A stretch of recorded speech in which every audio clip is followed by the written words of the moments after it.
ये जानना ज़रूरी है कि अरब देशों में कौन गद्दार है। बेफिक्र रहिए, मैं साबित करूंगा। बिना सबूत के मैं कुछ नहीं बोलूँगा ना दिखाऊंगा। बस इस रिपोर्ट को शेयर कर दीजिएगा, शेयर करना ज़रूरी है।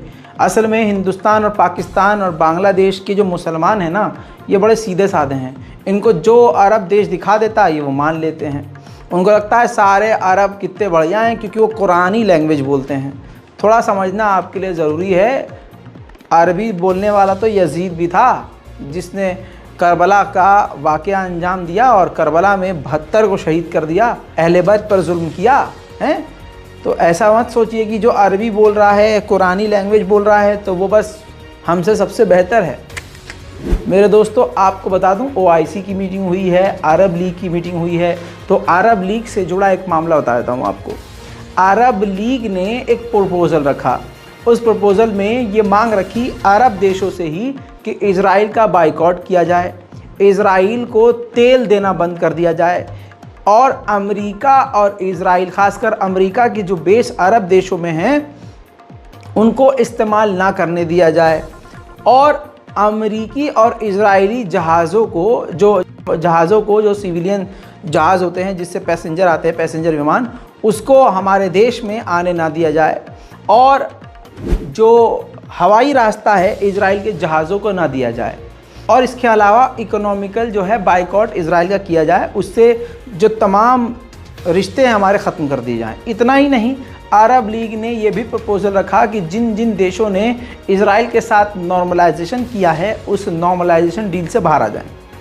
देखिए, ये जो अरब लीग ने मांग रखी थी ना, ये दुनिया के हर मुसलमान की फ़िलहाल यही मांग है, यही मांग है। इसके अलावा कोई और मांग नहीं है। हमारी खुद की ये मांग है, आपकी ये मांग है, आप भी यही तमन्ना रखते हैं, हम भी यही चाहते हैं। अरब लीग ने दुनिया के मुसलमानों की बात एक एफिडेविट में रख के प्रपोज़ल के तौर पे सामने रखा कि इस पर साइन कर दीजिए। इसके बाद जो है तमाम अरब देश इसको फॉलो करेंगे। दोस्तों, उसी वक्त चार चेहरे अरब के 4 गद्दार सामने आ गए, जिन्होंने साफ इनकार कर दिया कि भैया हम इज़राइल से क्यों तोड़ें दोस्ती। इज़राइल हमारा दोस्त है, हमारा साथी। हम इज़राइल के लिए अपना रास्ता बंद नहीं कर सकते, इज़राइल के साथ नॉर्मलाइजेशन ख़त्म नहीं कर सकते। उनमें सबसे बड़ा गद्दार कौन आया है, पहले नंबर बताऊं, बुरा लगेगा आपको, लेकिन रिपोर्ट मौजूद है। सऊदी अरब, बहरीन, मोरक्को और UAE। अब बताइए मेरे दोस्तों, क्या कहेंगे आप। रिपोर्ट है भाई, पूरी रिपोर्ट है, अल्लाह रहम करें। अगली रिपोर्ट देखिए, UAE ने साफ इनकार कर दिया है। OIC का भी प्रेशर था और अरब लीग का प्रेशर था, क्योंकि UAE यानी दुबई इस वक्त पूरा नंगा होकर इज़राइल के साथ है, पूरा। तो इससे कहा गया UAE से कि आप इज़राइल से अपने रिश्ते नातों को थोड़ा सा कम कीजिए। तो मना कर दिया UAE ने, साफ कह दिया नहीं भैया, हम इज़राइल के साथ अपने टाइज को ख़राब नहीं कर सकते, अपने रिश्तों को ख़राब नहीं कर सकते। यानी 11 से 12 हज़ार फ़िलिस्तीनियों के खून की नदियां बहने के बाद, 5,000 बच्चों के लाशों के टुकड़े बिखर जाने के बाद, एक अरब यानी UAE देश ये कह रहा है कि इज़राइल के साथ हम रिश्ते ख़त्म नहीं कर सकते। उधर दोस्तों, यमन का इज़राइल को और अमेरिका को खौफ कितना है, मैं आपको एक ग्राफ के ज़रिए समझा देता हूँ। ये देखिए, ज़रा ध्यान से देखिए दोस्तों, ये रेड सी है। रेड सी के आगे आप इज़राइल देख रहे हैं, यमन जो है आप इधर देख रहे हैं, ये यमन है, निचला हिस्सा जो ये यमन है। यहाँ से इज़राइल की तरफ यमन जब मिसाइल दाग रहा है, तो ये 1 2 3 4 5 ये युद्धपोत तैनात किए हुए हैं लाल सागर में अमेरिका ने, ताकि यमन की मिसाइलों को इज़राइल पर गिरने से रोका जाए।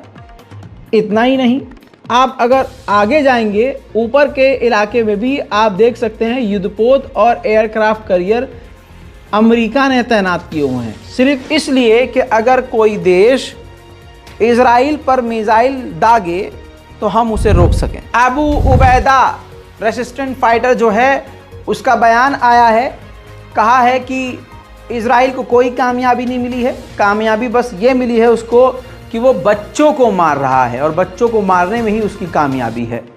बाकी हम और हमारे लड़ाके लगातार लड़ रहे हैं और हमने इजराइल का काफ़ी नुकसान किया है, जिसमें हमने 160 इजराइल के आम व्हीकल को तबाह किया है। दोस्तों, इसके अलावा मैं आपको कल बता ही चुका हूं कि 30 सैनिक बुरी तरह से मारे गए हैं और सैकड़ों बुरी तरह से इजराइल के सैनिक घायल हैं। वहीं अमेरिका के डिफेंस मिनिस्टर ने इजराइल के डिफेंस मिनिस्टर से बात करके इजराइल को समझाया है कि बाबूजी, एक साथ कई जगह मत उलझो, इस जंग को ज़्यादा मत फैलाओ। जैसे यमन, हिजबुल्लाह, इराक और अलग अलग इलाकों में एक साथ जंग मत फैलाओ, ये काफ़ी मुश्किल खड़ी कर सकती है। आइए इजराइल की पोजीशन आपको गज़ा में दिखा देता हूँ। बहुत बड़े बड़े यूट्यूबर आपको बेवकूफ़ बना रहे हैं, इसलिए ज़रूरी है कि क्लियर करता चलूँ। ये देखिए, इस ग्राफिक्स के ज़रिए समझ लीजिए। ये जो ऊपरी हिस्सा आप देख रहे हैं ग्रीन ग्रीन, जो ज़रा सा बचा हुआ है, ध्यान से देखिए दोस्तों, ये शिफा हॉस्पिटल है। यहाँ पर जो ग्रीन एरिया यहाँ रह गया है ज़रा सा, यहाँ इस पूरे ग्रीन एरिया पर अभी भी गज़ा ही है। तो बस कुछ ही मीटर की जगह है, उसको वो पूरी तरह से कब्ज़ा कर लेगा। यानी जो नीला इलाका आपको दिख रहा है चारों तरफ से, यहाँ पर इजराइल कब्ज़ा कर चुका है। तो आप ये ऊपरी के हिस्से में आप जो देख रहे हैं, बस ये थोड़ा सा ग्रीन जगह जो बचा हुआ है, यही गज़ा के हाथ में है।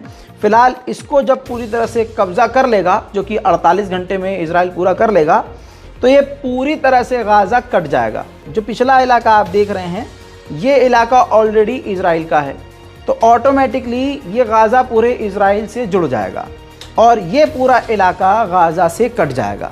तो आप समझ सकते हैं कि हालात कितने ख़राब हैं और आपको कितना झूठ दिखाया जा रहा है। चलिए दोस्तों, बिल्कुल ताज़ा ब्रेकिंग न्यूज़ आपको दे देता हूँ। गाज़ा के अंदर ज़मीनी ऑपरेशन के दौरान 43 इजराइल के सैनिक मारे गए हैं, वासिले जहन्नम हुए हैं। समझ रहे हैं आप? तो इजराइल का भी भारी मोटा नुकसान हो ही रहा है। उधर मेरे दोस्तों, गाज़ा के लोगों के मरने वालों की तादाद बढ़ गई है। 11,100 लोग मारे गए हैं, 11,100 लोग शहीद हो गए हैं, जिनमें 4,500 सिर्फ नन्हे मुन्ने बच्चे शामिल हैं। उधर हमास ने एक बार फिर से अरब लीग और अरब देशों से कहा है कि आप दबाव बनाइए इजराइल पर कि वो बच्चों को, बूढ़ों को, सिविलियंस को निशाना ना बनाए। डॉक्टर विदाउट बॉर्डर्स ऑर्गेनाइजेशन ने साफ तौर से कहा है कि अल शिफा हॉस्पिटल को इजराइल जो निशाना बना रहा है, उसकी वजह से उसके अंदर मौजूद जो पेशेंट्स हैं उनकी जान को ख़तरा है। दुनिया को इस जंग को तुरंत रुकवाना होगा, प्रेशर बनाना होगा कि इजराइल इस जंग को रोके, ताकि अस्पताल में मौजूद जो पेशेंट हैं उनकी जान बच सके, डॉक्टर बच सकें, नर्सेस बच सकें और इंसानियत बच सके। दोस्तों, यूरोपियन कमिश्नर ने बड़ी बात कही। देखिए, जो कल तक इजराइल के साथ थे वो भी इजराइल का जुल्म देखकर सहम गए हैं। यूरोपीय कमिश्नर ने यह बात कही है कि गाज़ा के अंदर जो अस्पतालों पर इजराइल हमला कर रहा है, अस्पतालों को बचाना होगा, क्योंकि ये वॉर क्राइम है और मरीजों को और इंसानियत को बचाना ज़रूरी है। फिलहाल की इस रिपोर्ट में इतना ही। इससे पहले की रिपोर्ट को जाकर ज़रूर देखिएगा और इसके बाद जो ताज़ा तरीन अपडेट कुछ देर में फिर से लेके आऊँगा, उसका भी इंतज़ार कीजिए। तब तक के लिए जय हिंद।